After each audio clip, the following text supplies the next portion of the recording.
कीव कशी ते त्यांच्याकडूनच. कित्येक वर्षापासून आमची राज्य होती जवळपास 18-19 वर स्थिर झालेली होती.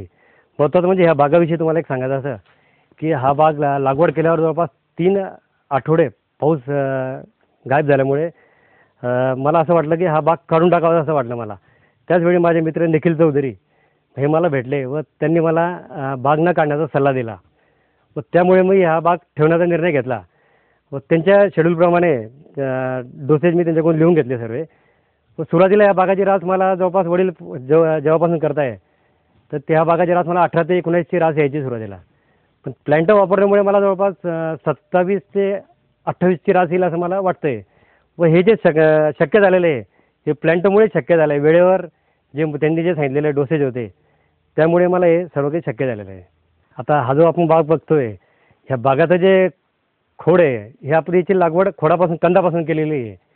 हे टिश्यू कल्चरचे रोपं नाही आहे. हे रोप जवळपास मी 4 वर्षापासून माझ्या बागामधलंच मी काढून दुसरे प्लॉटमधून काढायचं ह्या बागमध्ये लावायचं.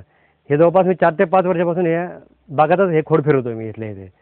व याची रास जवळपास मला असं जाणवलेलं आहे की 18-19 आता आजच्या पुढच्या पाड्याला मला जवळपास 27 ची रास याची पडेल मला याची खात्री याची 100%.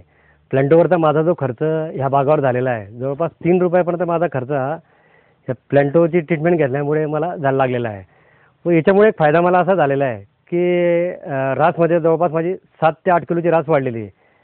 आजचा भाव मार्केटचा 500 रुपयाप्रमाणे आपण कधी 8 किलोचा विचार केला तर 8×5 40 रुपये मला याच्यात जास्त भेटलेले प्लॅन्टो वापरल्यामुळे.